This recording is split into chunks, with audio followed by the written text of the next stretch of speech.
We are live.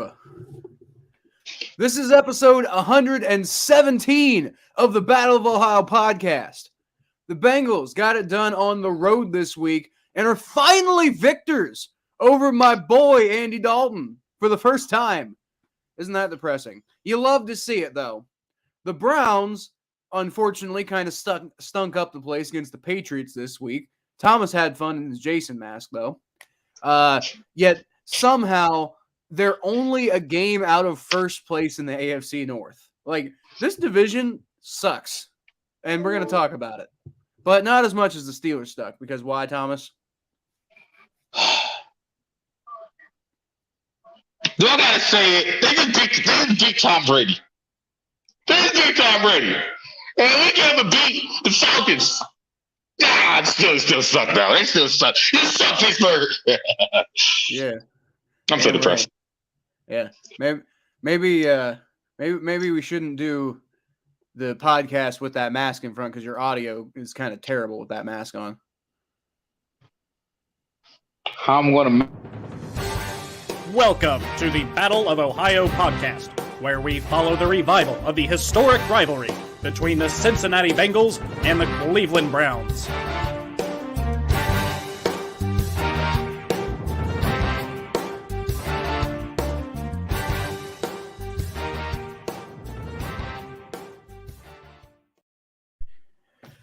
Oh, man. It's hard, man.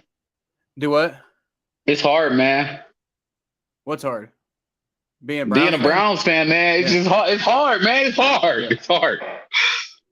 Freaking AP algebra. Being a Browns fan. What's insane to me is the AFC North. It is not the worst division in football, but might be like near the worst division in football right now.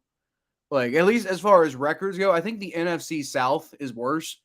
But as far as like combined winning totals, I think the AFC North is tied for the second worst division in the NFL right now. You got the Bengals and Ravens are currently tied 3-3 at the top. So if that tells you anything. Like you might not even need to sneak into a wild card with not like you might be able to like at the end of the day with how much this division is just beating the hell out of each other. I mean, you might see like an 8-9 team make the playoffs, honestly, at this rate. Baltimore looks bad. Baltimore is bad. You know what it is? It's Kyle. What? We're right about Lamar Jackson. And like the world's going to see it. We're both right about Lamar Jackson. And it's becoming more and more apparent every day. Lamar Jackson have the passing skills of Baker Mayfield, if not slightly worse. Yeah. That's a fact. That's literally a statistical fact. What? He could throw. He got a strong arm. We got that. He could throw the ball. He could throw the ball well. He could throw the ball far, but he cannot throw the ball well. He's not a consistent thrower. And that's why this division is up for grabs because the Ravens aren't a really galvanized team and nobody's really a fan of the Ravens. Be real. Yeah. I mean, I am because our team sucks. But well, the crazy thing is y'all are still only a game out of first place. Yeah, for now.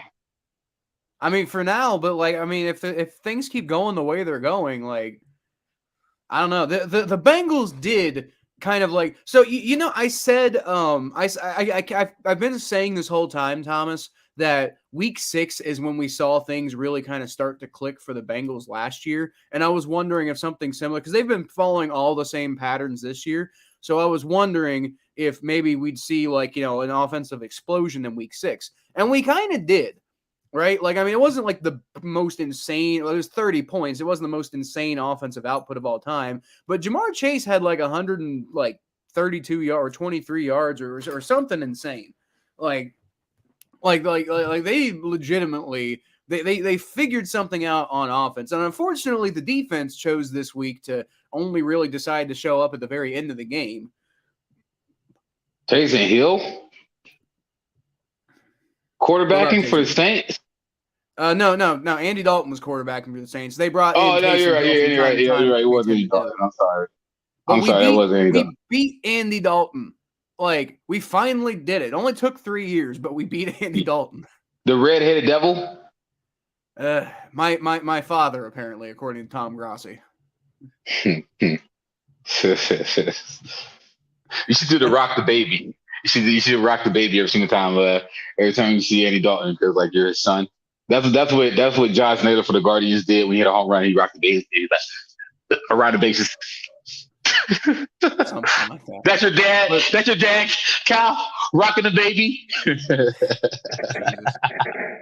I'm gonna see that video. I'm gonna see that video as his podcast. See that video as his podcast. So, man, look. Go ahead. Oh, no, you go ahead. It sounded like you had something to say. No, I mean, like I'm just watching a highlight right now. It looks like Jamar Chase had some pretty big catches. It's nice to see him getting going. In fact, it looks like to me, just watching this, is that it just feels like Jamar Chase and Joe Burrow got that chemistry going again. Like their game, one thing I love about Jamar Chase and Joe Burrow is that their games complement each other so well. It's a good fit for each other. It's a perfect marriage. And they played in college. It's such a beautiful chemistry between those two. And it's very special. And I'm like, there's no way that it's just a matter of time until that explodes. Right. You know what I noticed, Thomas? Like somebody was trying to, I think, troll me on my YouTube channel. He was talking about how Joe Burrow is like clearly not a very good quarterback, and he was like the NFL was trying to push him last year for attendance, but the fact of the matter is he's not a good quarterback. Do you realize this man, despite really underperforming, very like a lot, pretty much everybody is like, oh, Joe Burrow's been underperforming. What's wrong with Joe Burrow this year? And yet this man, Thomas, is still top 5 in passing yards, passing touchdowns, and has only thrown 1 interception since week 2. Jay Beezy. I'm giving Joe Burrow that title now. Jacoby Brissett, you don't deserve that title no more. Jay Beezy is Joe Burrow. I mean, that's the thing. Like, I mean, he's not really standout in any particular category this year. Although I will say the fact that he's only thrown 1 interception since week 2 is that's something, because he threw like 4 picks week 1, and it was just like, oh my God, this is going to be a big thing this year. And he was just like, nope. Joe Burrow's not put up Patrick Queen, and other than that, just nothing. Man, well, first of all, anybody who thinks Joe Burrow's not a good quarterback needs to stop, man. Come on. Yeah, but he's good at everything. Like there's nothing he's not good at. Like the only reason why people don't like Joe Burrow is because they don't think because he don't have an overwhelming strong arm. Like I don't think his arm is overwhelmingly, but his arm is strong enough. It's more than strong enough. It's more, he don't have a cannon. He don't have a cannon. Like Josh Allen has a cannon. Josh Allen can throw a ball through a brick wall. Fine. Whatever, Josh Allen. But Joe Burrow, he made the Super Bowl because Joe Burrow can make every single pass. He can throw the ball down the field, push the ball down the field. He can throw the ball down the field accurate, and he got good-ass timing. Joe Burrow's a beast. Joe Beezy, baby. Dude, I'm telling you, like I think the guy was just trying to troll me, essentially. Yeah. Well, I mean, half the people on the internet are trolls anyway. Right. I mean, I'm just saying, like, people are trying to like dismiss Joe Burrow, and the fact of the matter is, like, yes, has he been disappointing this year so far? Yeah, he kind of has been. But even in being disappointing, he's still a top 5 quarterback. Like, if that's him underperforming, imagine what him living up to his potential is. 300 yards, 3 touchdowns, 0 interceptions, 126 quarterback rating. He didn't underperform this week. I'm just saying. He didn't underperform at all this week. He did his thing. I'm saying over the whole season, he's been underperforming, and yet he's still top 5 in basically every major category. I mean, it looks like the Saints kept it a game, though. Oh yeah, no. So the Bengals actually didn't even take the lead until the final 2 minutes of the fourth quarter. The Saints actually were winning pretty much the whole game because the offense once again got off to a slow start. They went 3 and out on their first drive, and that was stupid. And then they punted on their second drive too. And then in between those 2 drives, Trent Taylor, who's supposed to be our answer at kick returner, muffed a punt, and the Saints ended up getting a touchdown off of that punt. The Bengals defense was just kind of like letting them drive down the field, like, save for, a long touchdown drive. The Bengals eventually, the Bengals eventually did put together late in the first quarter. The Bengals defense, like, they did force 2 punts, but they also let 2 touchdowns go. So it's like at one point, it was like it was looking like the Saints were starting to pull away at one point because they're like 17-7 midway through the second quarter, and we're starting to feel like, God, here we go. And then the offense just kind of turned it on after that. Like, I mean, it was really kind of a sight to behold. They don't normally do that. Like from that punt that they had at the beginning of the second quarter, and then, like I said, after that, the Saints went up 17-7 and started kind of feeling like the game was getting out of control. From that point, the Bengals, other than the end of the half drive that wasn't actually much of any of a thing, they had touchdown, field goal, touchdown, end of game. The offense just woke up. That's what happened. Well, can I say something, Kyle? What is that? Can I tell you what I think is going on? What? I think that Jamar Chase is officially back. Why do I say that, Cal? Because Jamar Chase this weekend had 7 catches, 132 yards, 18.9 yards per catch, and 2 touchdowns. Ladies and gentlemen, Jamar Chase is back. One of those touchdowns, by the way, was the go-ahead touchdown. That I like that run by Joe. With 1:57 left in the game, Jamar Chase scored a touchdown, and the Bengals went ahead for the first time in the game, and that ended up being the final score. So, I mean, you can almost make the argument it was the winning touchdown. The only difference is that the Saints did have an opportunity to go down the field. And crucially, by the way, the Saints had an opportunity to go down the field, and the defense actually stopped them. Like, do you remember me coming on the podcast here and talking about how, like, man, I know this defense looks really good, but they can't stop teams on the final drive when, like, a field goal would go kill them. And in their defense, a field goal would not have beaten them in this case. The Saints would have needed a touchdown, but they didn't even let the Saints get into field goal range in the first place. So, I mean, like, had field goal been enough, they still wouldn't have. They were at the 41, so it's like it was a feasible. It could have made. It would have been like a 60-yard field goal, but like 60-yard field goals happen in the NFL. So in 2022 they happen. So it still could have happened. Luckily, they were up by 4 points and not 2 points, but Man, he made some good catches. Man, I see. My problem is I'm a nerd for receivers. I love good receivers. Like, that's my favorite position in football is wide receiver. So, like, I love Jamar Chase. Like, I love that guy. Like, I got a man crush on this guy. I'm just sitting here looking at him make these catches. I'm like, damn, that's just a nice catch.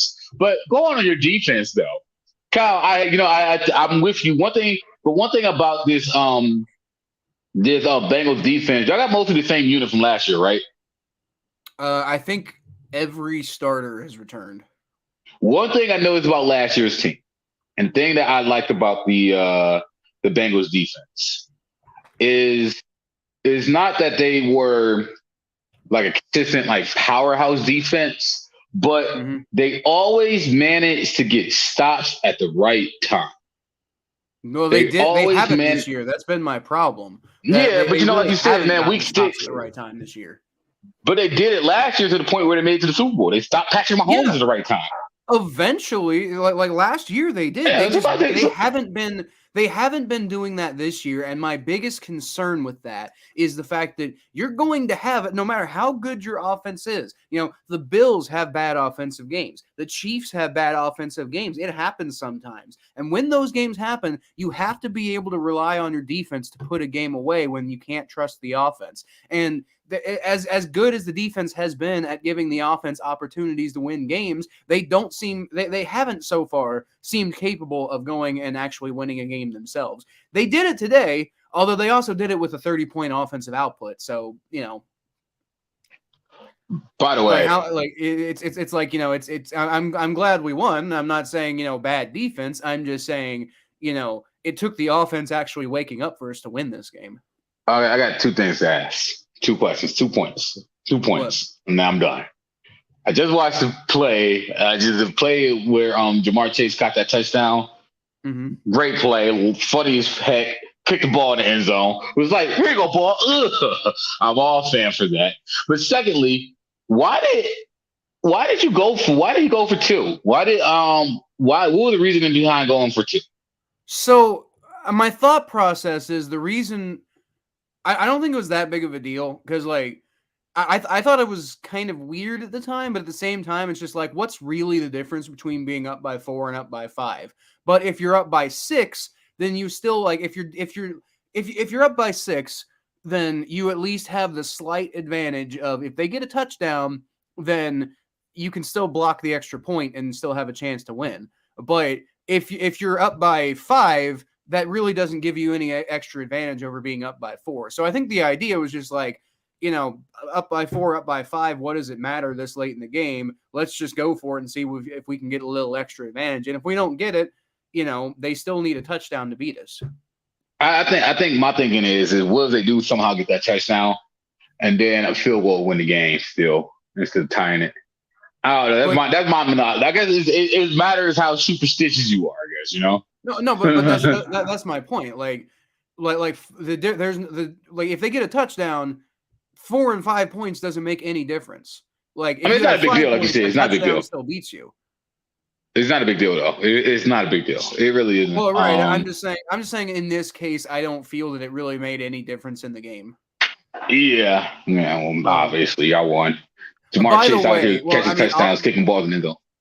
I mean, we won. I'm just saying from a strategic standpoint, I don't think it literally changed anything. But yeah. I lied a little bit earlier, Thomas. So we do have every starter returning from last year.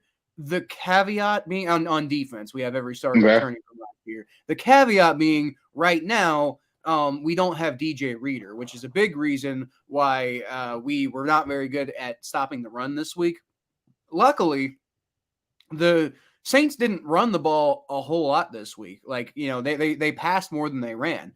But Alvin Kamara and Mark Ingram individually were both averaging over 5 yards a carry. So if they had run the ball more, they probably, the defense probably wouldn't have been able to stop them at all. They probably might have been able to win the game if they had just run the ball more instead of having Andy Dalton pass it more. But Alvin Kamara was averaging 5.2 yards per carry, and Mark Ingram was averaging 5.1. So, you could make the argument that maybe they should have just run the ball more. I understand that. That feeling all too well.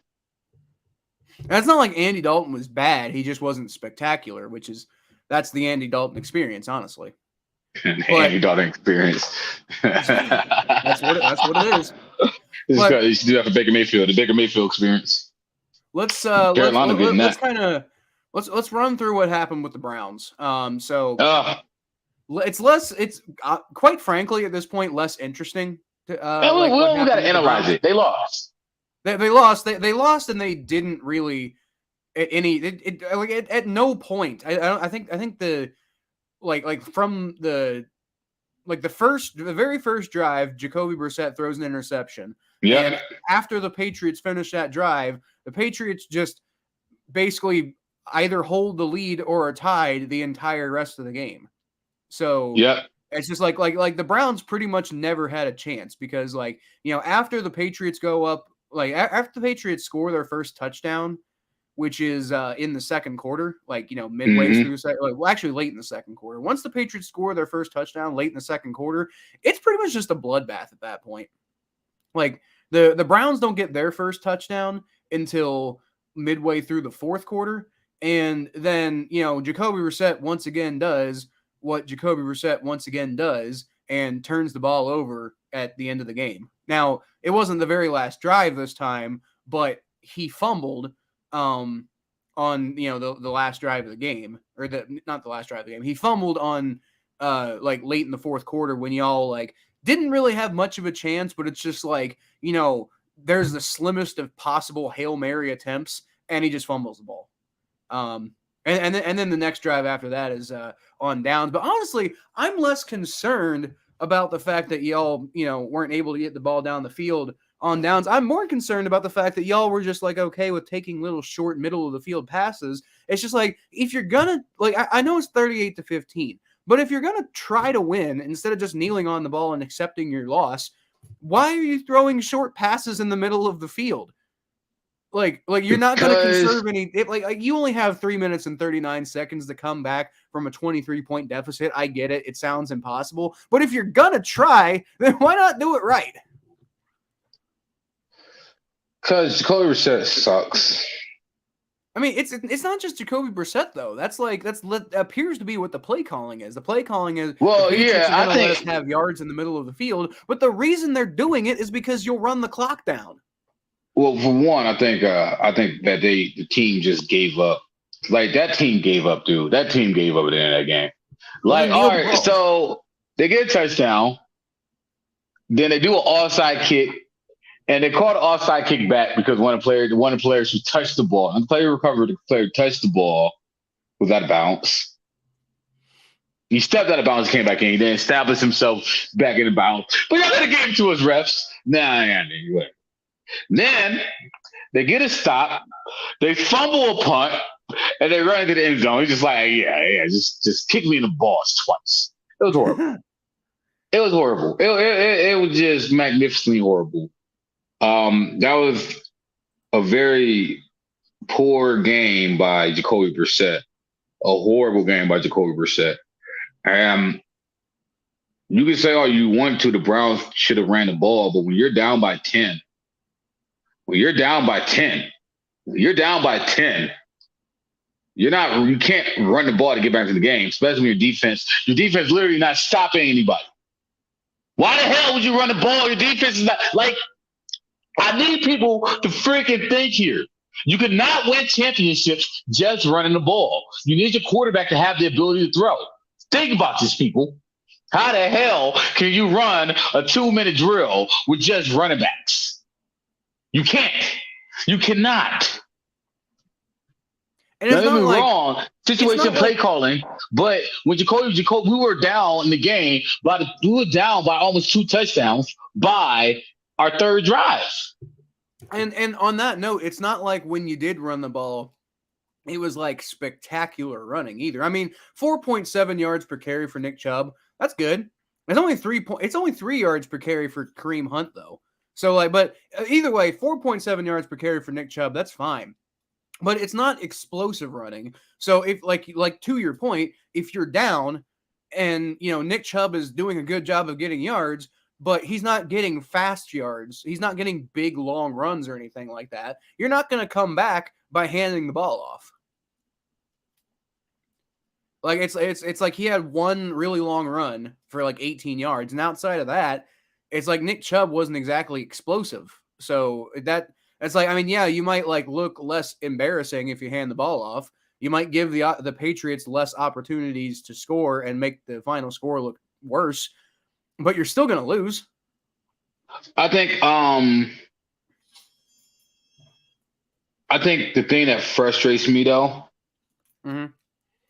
is the fact that the defense don't look like they're even trying out there. Except Myles Garrett. All right, fine. He had 2 sacks and a fumble. Good job, Myles. But like, where are your friends? Where are your friends, Myles? Who'd you come with? I'm sorry for yelling. I'm pissed off. That's fair. It's over. Like I said in that interview, it's over. So, you probably don't have the motivation to do this, but let's do it anyway, just because it's kind of like the thing that we do. Who's your underrated player of the week for the Browns? My underrated player for the week for the Browns is whoever made me that fantastic cheesesteak in the concession stands.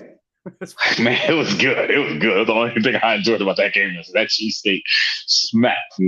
Perfection. You did a great job of that cheesesteak. What about that interview with you on Cleveland.com? Yeah, it was great too. That was great too. That was great too. All right, cool. I'll get to the kicker, Kate. You went 3 for 3 for kicks. Good job, not sucking for one. That's depressing. If only you did that last week. If only you did that last.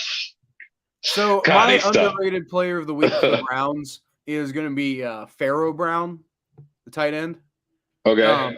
And I'm mainly this is partially me kind of stroking my own ego here, just because he obviously the first pass that was intended for him was intercepted, but the other 2 passes he caught both for 10 yards each. And the reason I bring him up was because I thought he was like one of those draft gems that I was kind of like trying to like back in 2017, I was trying to be like, hey guys, I think this Pharaoh Brown guy might be better than y'all are giving him credit for. He ended up going undrafted, but I've always felt like if he gets opportunities, he'll play well. So I mean, it's like the couple opportunities he got with the Browns this week, he did well. So I think the Browns should try to utilize him more. Man, I think that the defense need to be utilized more, like better. Well, more better. Maybe they should come up with better schemes before we utilize them more. But anyway, so for the Bengals, who's your underrated player? Or do you want me to go first on this one? Oh, no, I got you. My underrated player for the Bengals is Joe Burrow, the running back. Not Joe Burrow. You know y'all know Joe Burrow, the quarterback. We all know Joe Burrow, the quarterback. Joe Burrow, the quarterback, led the Bengals to the Super Bowl. But what about Joe Burrow, the running back? Well, Joe Burrow, the running back, had more rushing touchdowns than every other running back on the Bengals combined yesterday. So, you got to give credit to Joe Burrow, the running back. But not only that, that rushing touchdown by Joe Burrow was just spectacular, man. People don't understand about Joe Burrow's underrated running ability. So shout out to Joe Burrow, you running back. So I'm going to pick at you a little bit here. That's a fine pick, first of all, but I'm going to pick at your explanation a little bit here. So Joe Burrow certainly did not have the most rushing yards on the team yesterday. I think the most rushing touchdowns. Oh, I thought you said rushing yards. No, I think touchdowns. Yeah. He did have more rushing touchdowns. He did have more rushing yards than the backup running back. But Joe Mixon actually had a pretty good day running the ball. He averaged like 2 weeks in a row now that he's averaged 5.6 yards per carry. So the running game is finally working now. And I think that's part of why you're seeing the Bengals offense kind of starting to get it going a little bit, because like with the running game working, your offense is no longer one dimensional and you can kind of keep other teams guessing and you can do more stuff. So part of the reason for that is because the offensive line in general has just been playing more efficiently. So I'm going to give the underrated player of the week award to Lyle Collins, who I think actually that might be the second time I've given him the award. But the reason I keep bringing him up as an underrated player is because everybody has been giving him so much shit because, in fairness, we paid him $21 million and had this big fanfare about him coming to Cincinnati. And he had the whole quote about being Joe Burrow's new bodyguard and everything like that. And then he wasn't playing amazingly at the beginning of the season. He has been playing better lately, though. And I will say he was going up against Cam Jordan this week. And Cam Jordan is definitely one of the scarier pass rushers in the NFL. Like, I mean, he's no slouch. And you didn't hear a word, a peep. You didn't hear the slightest hint of a whisper from Cam Jordan this week. Like Lyle Collins locked him down. And I mean, he didn't end up with like the most amazing PFF grade of all time. But quite frankly, I don't really care about that. What I care about is if I go through an entire NFL game and I don't hear your name called, if you're an offensive lineman, if I don't hear about you and I only think after the game, you know what? I just remembered that this guy is on the team. That's good. That's good if you're an offensive lineman. So props to Lyle Collins for finally living up to that $21 million contract. Yeah, shout out to you, Lyle Collins, for doing something with yourself. Good job. There you go. That's all this disclaimer to give on Lyle Collins. I mean, everything you said, ditto, and good job not sucking. Shout out to you. Oh, and one little quick little tidbit, just because I've been keeping up with this. After this, we'll move on to the NFL predictions recap. But I just want to update you guys a little bit on the playoff odds. The Bengals playoff odds are now back above 50%. Now, I think part of it is the fact that this division is trash. Everybody is. We'll get to nobody has a winning record in the AFC North right now. We'll get to our trash ass division. Yeah, I mean, like The thing, so the Steelers, for example, obviously we'll get to them in a little bit, but I just want to point out, like they beat the Bucks and yet are still trash. So Any given Sunday. yeah, that's pretty much the thing. Any given Sunday, although it definitely makes me feel better about the fact that the Bengals play the Buccaneers later this season. I'm like, hey, maybe that's a winnable game. So, all right, so let's go ahead and go through these predictions recap. So we added a new rule last week, which was if if you do, you can choose not to give a big upset of the week if you don't want to, but if you do, then you basically have to like triple down on your thing, and you get 3 points essentially for getting your big upset of the week right. And we both actually got our big upsets of the week right. Now, if you'll recall, I was, kind of a little hesitant to. I didn't think it was like the most I didn't think it was that big of an upset, Thomas, when you picked the Arizona Cardinals to lose to the Seattle Seahawks. But at the same time, it's just like, I'll give it to you. Why not? I picked. Yeah, I didn't realize. Part of it is because we're so early in the season, and the NFL there's not really a whole lot of great teams in the NFL right now. So it's hard to really say somebody is a big upset over another team. I didn't realize how bad the Cardinals were. Yeah, they're bad. Well, Cliff Kingsbury, talk about bad coach. Yeah.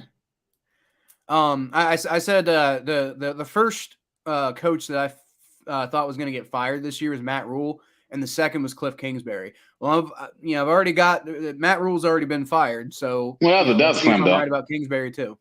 His wife knew he was going to get fired. Like his wife knew at the beginning of the season he was going to fire. He came home, his wife was like, "Hey, yo, Matt, you get fired this year, you know that, right?" He's like, "Yeah, I know, honey. I want to try it with this Baker Mayfield guy. Maybe he can save my job." But whatever. Well, I don't even think he really cared if they saved his job because, how much money he's getting paid right now to do nothing? $56 million. It's insane. Yeah, no, I looked at his contract. I'm pretty sure it's like 56. It's like 50-something million. Wait, hold on.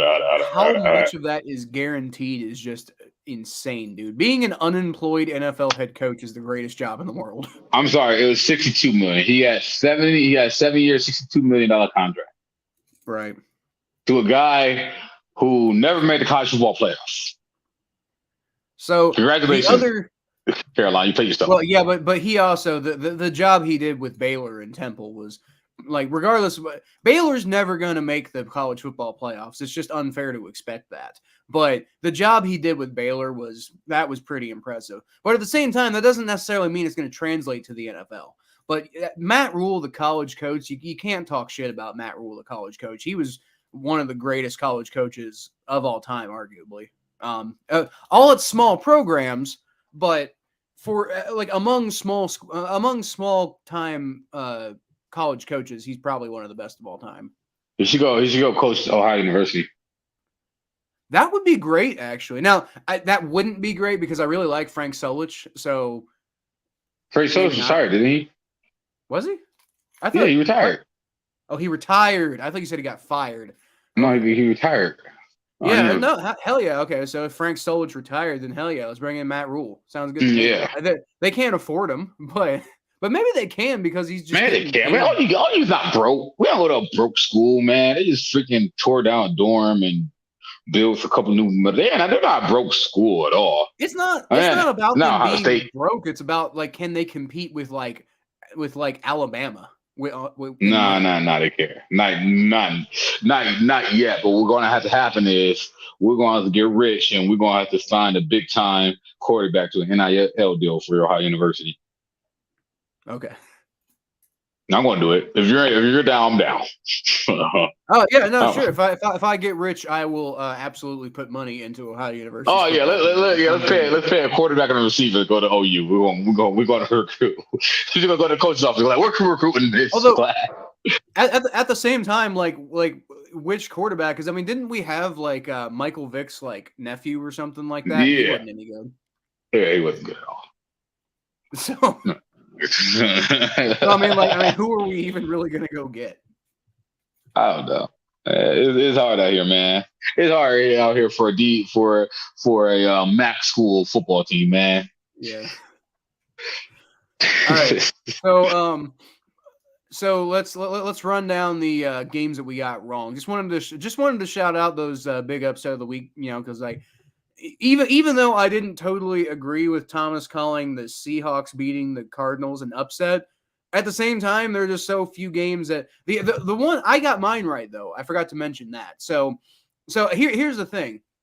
I actually genuinely after this game happened, I genuinely think the Jets are a better football team than the Green Bay Packers right now anyway. So it's like if I made this if I made this prediction this week, it wouldn't be a big upset because I'm like, oh yeah, the Jets are better than the Packers. They just straight up are. The Packers are not the same team that they've been for years, and the Jets are getting the Jets are a good team, man. Like the Jets are legit. Jets are looking good, man. Making that loss against them look a little. I mean, honestly, you think about the Browns when you lost to one bad team, and the fact that we decisively beat them. Like, I mean, I know it was against Joe Flacco, but I mean, it's not like Zach Wilson is an elite quarterback. Like, no, but he's young. We don't know what Zach Wilson's ceiling is. What is his second year? No, but I'm talking about this year. I'm talking about right now. Yeah, true. So he always coming to his own, man. These quarterbacks grow quickly. You know what it is, though. I like their coach. He's a good coach, man. He really is a good coach. I like the hire when it happened. He is a good coach. I mean, solid. Yeah, he was really good. Yeah. All right. So, games that we both got wrong. By the way, this is another one of those weeks where you didn't get any games wrong that I didn't also get wrong. So you actually beat me this week. I'm still ahead on the season. I'm 48-32. You're 47-33. But I'm still ahead on the season. But you did do better than me this week. Now, we still have obviously the Monday night game to go. But we picked the same. We both picked the Broncos to beat the Chargers on Monday night. So it's not going to change like who is ahead of who. It would just change the actual score. So I mean, we're either both going to pick that game right or we're both going to pick that game wrong. But anyway, games that we both got wrong. We both thought that the 49ers would beat the Falcons, and also, quite frankly, because duh. So like, I mean, the Falcons are as bad as Marcus Mariota is. The Falcons keep winning, man. Like, I don't know. There might be something to that. I can't figure it out. So I don't even know if I'll be picking them to win next week. Well, they're playing the Bengals, so I definitely won't be. But so the Browns haven't lost to any bad teams. What you're telling me? You're telling me the Browns haven't lost to any bad teams? Apparently, well, see again though. Like when I watched that Browns-Falcons game, the Falcons were played very badly. So I mean, that's the thing. Like from what I can tell, the Falcons keep playing badly and winning. So it's just like they're not a good team, but they keep winning. So I don't really know what's going on. But I mean, I guess if you're a Falcons fan, just ride it until it's over. Let's see. I hate Marcus Mariota. Maybe because he beat. We should have won that game. Yeah, dude, he had a 26 quarterback rating that day. All right, so we both got the Thursday night football game wrong, and not that I think anybody cares because nobody cares about the Bears and the Commanders like at all. But we both thought the Bears would win that game, and Justin Fields made us both look like idiots. I think Justin Fields is definitely starting to.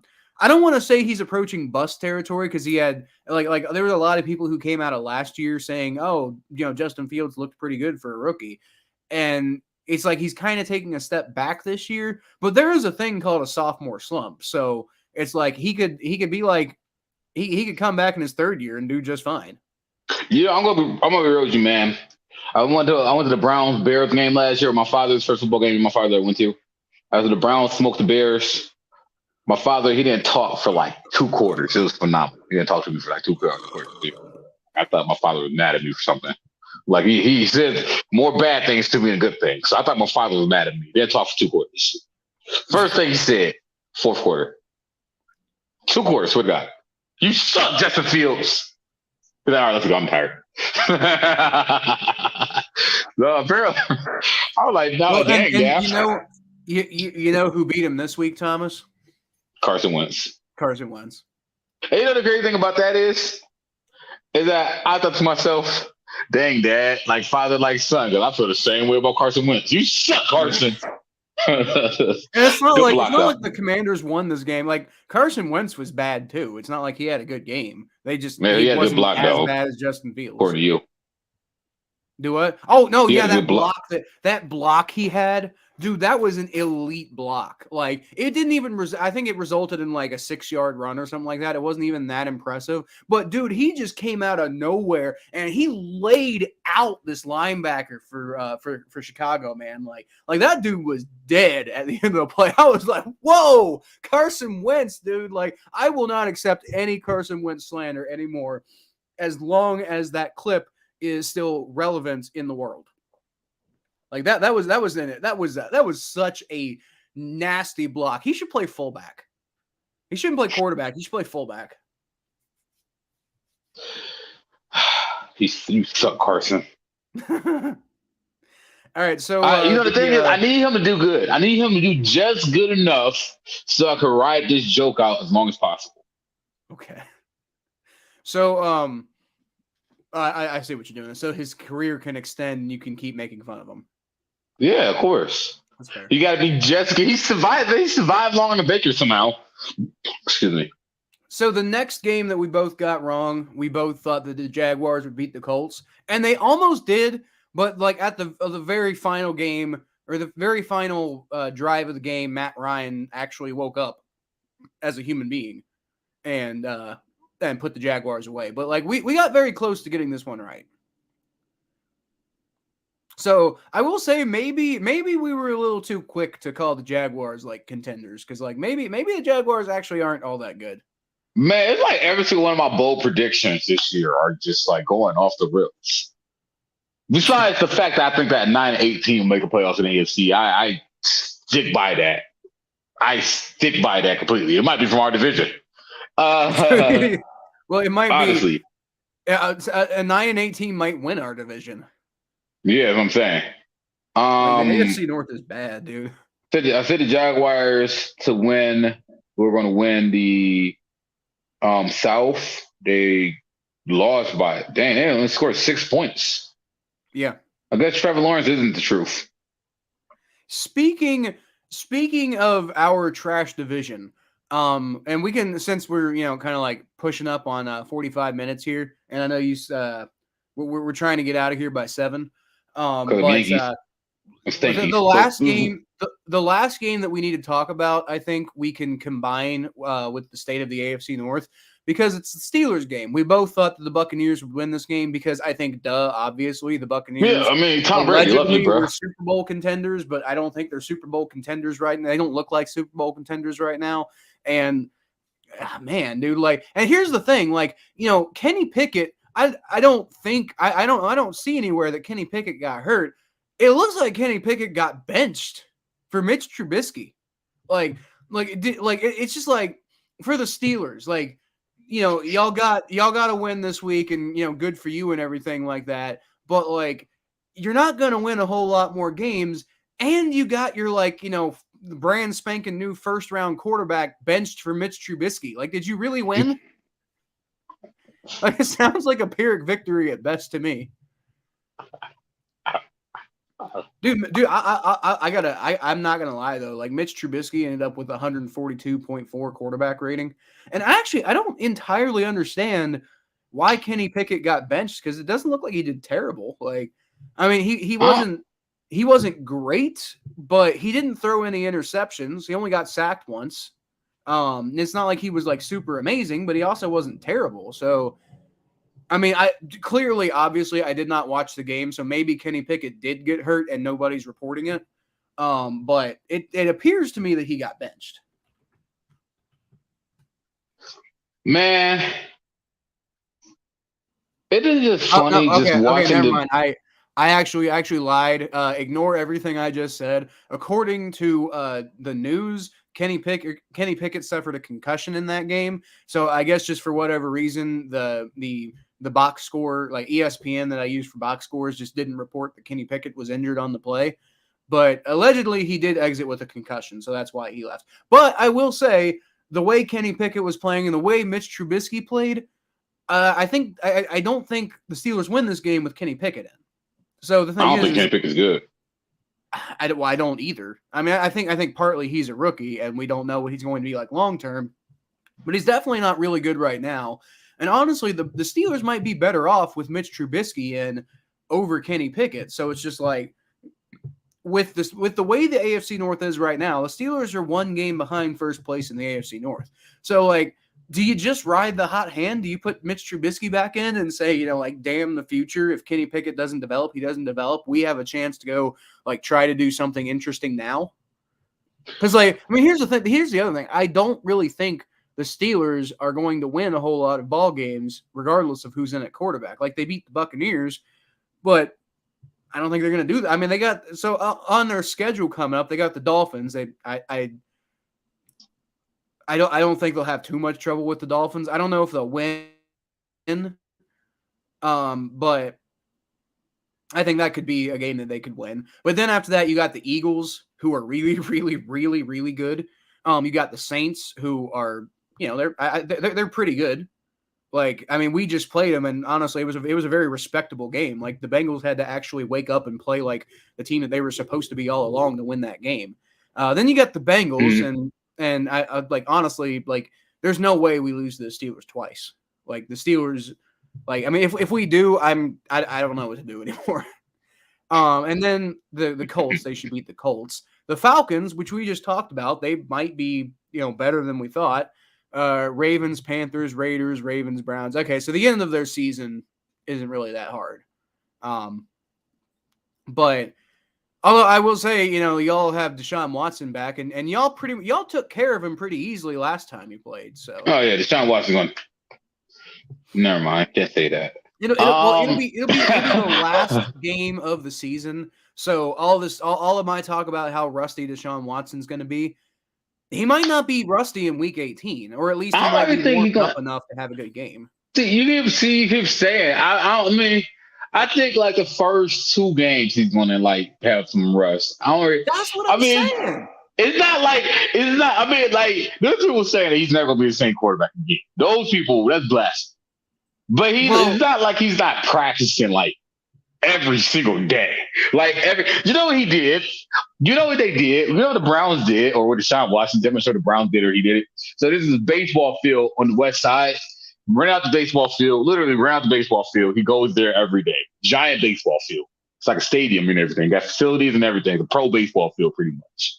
Ran it out, turned into a football field, and he practiced there every single day. Now, granted, I get it. You're not throwing to NFL receivers. I get it. You're not throwing to NFL cornerbacks, or you're not going against NFL cornerbacks. But you're still fine tuning. You're still fine tuning your skills every day. He's still actively practicing every day. He's still, you know, he's toning himself. He's training. You're basically training. You're training and a hyper about it for time training. Now, granted, there is no better simulation than the actual NFL game, but it's not like you're gonna come back to the game all fat and out of shape.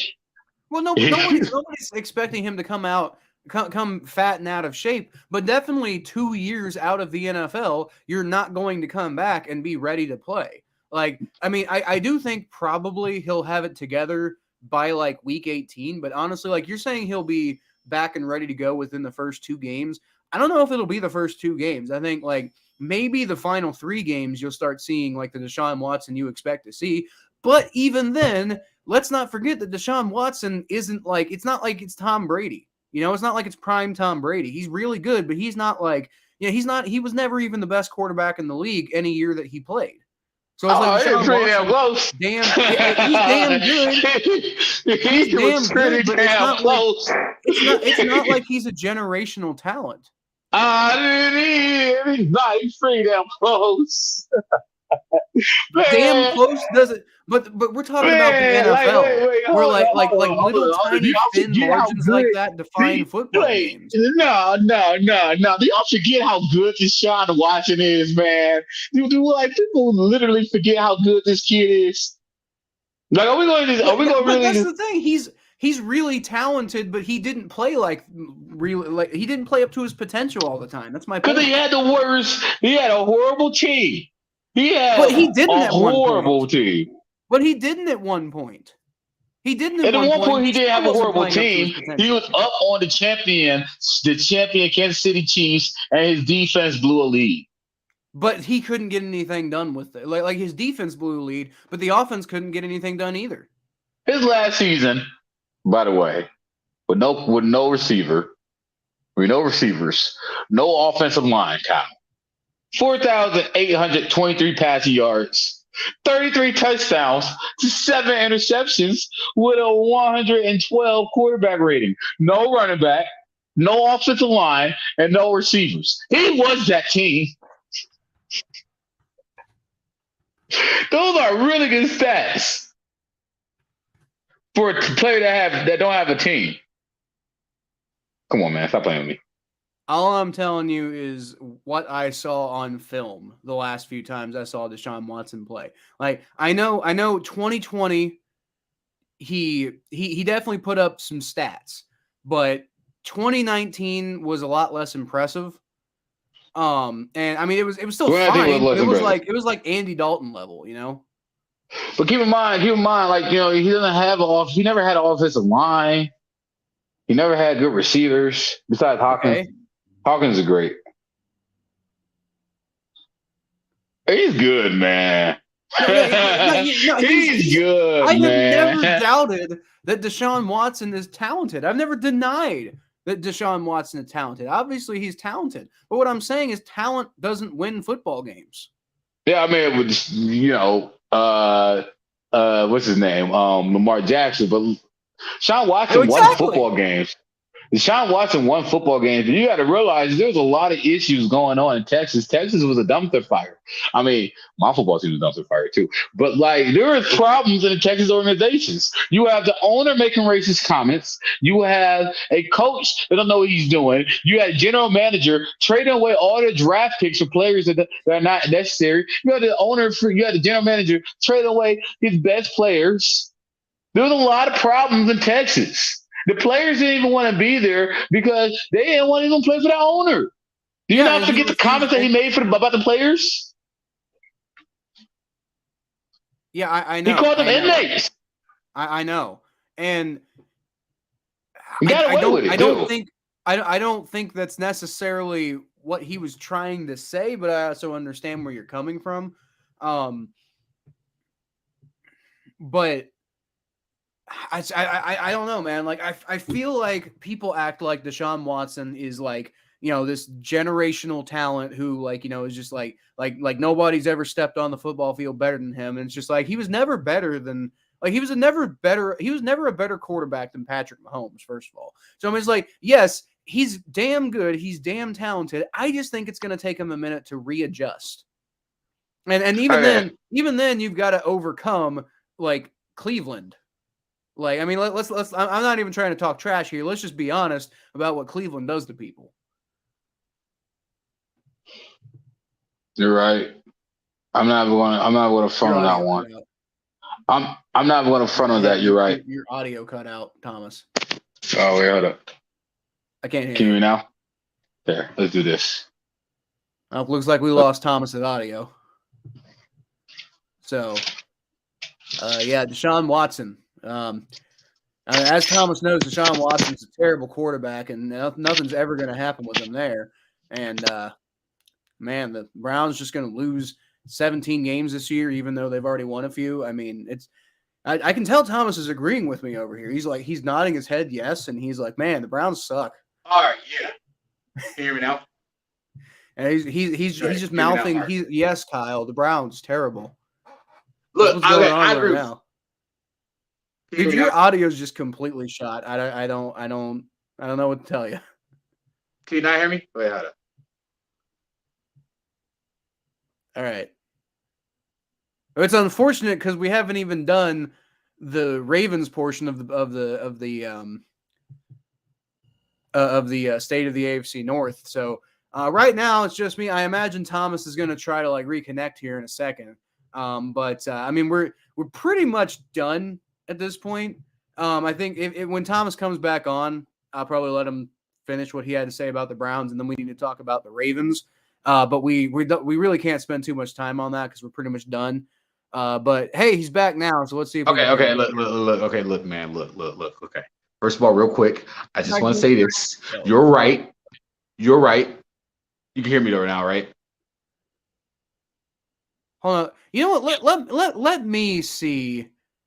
Maybe my headphones just stopped working. Let me see. Oh, if I go to settings, twist. audio.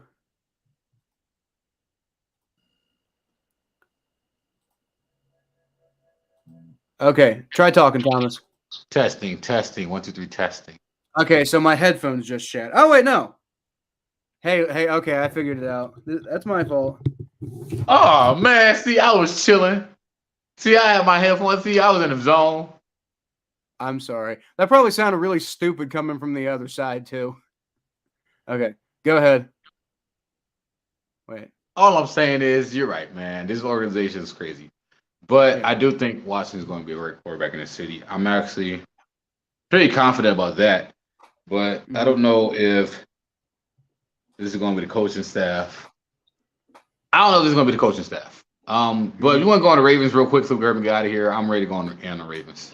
Yeah, we pretty much need to wrap it up here. But let's.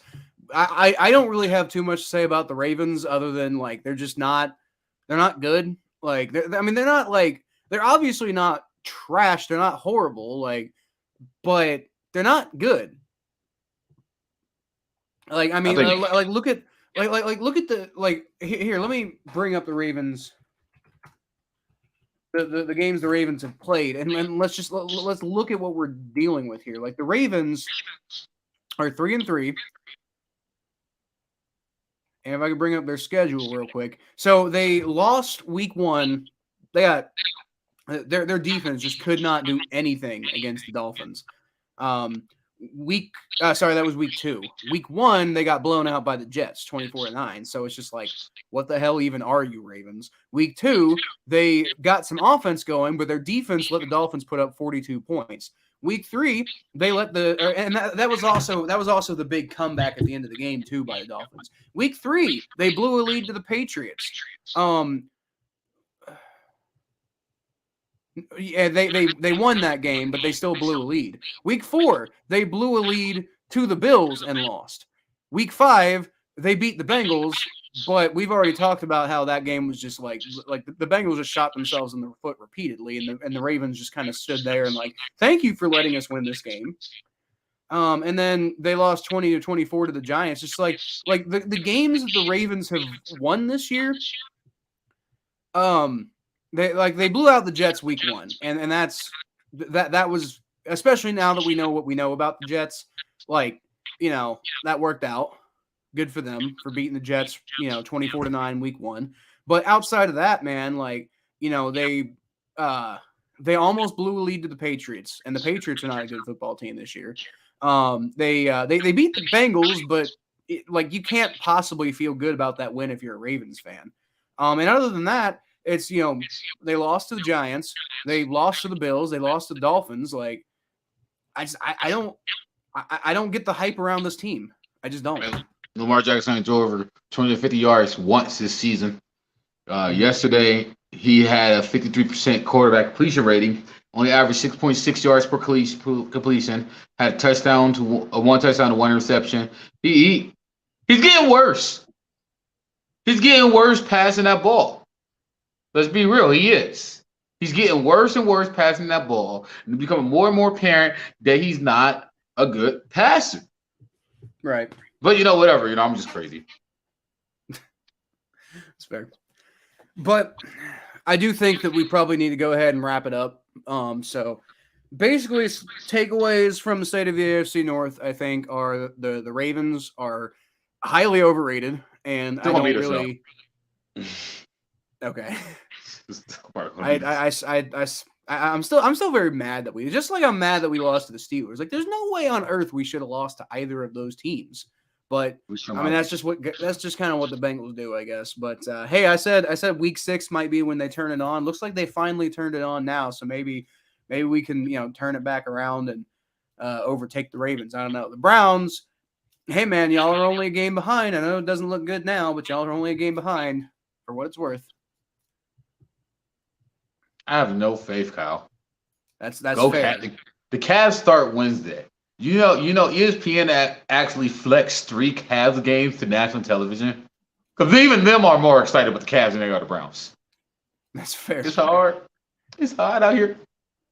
All right. Well, that's pretty much all we've got for this week, y'all. So you can always find more of what I do at Kyle Phelps92 on Twitter, Facebook.com/The Phelps. And then my YouTube channel, which is just Kyle Phelps. Go check it out. Pumping out a lot of content.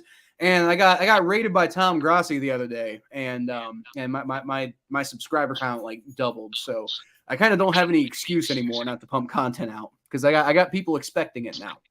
Yeah. And Cool then for the Thomas, people. you can always, you want to go check out more what he's doing at T_star94 on Twitter and Instagram, and the Thomas J Network on TikTok and YouTube. So until then, y'all, that's pretty much all we got. So I'll leave y'all as always with a hooday. Go Browns. No. If I can find the button.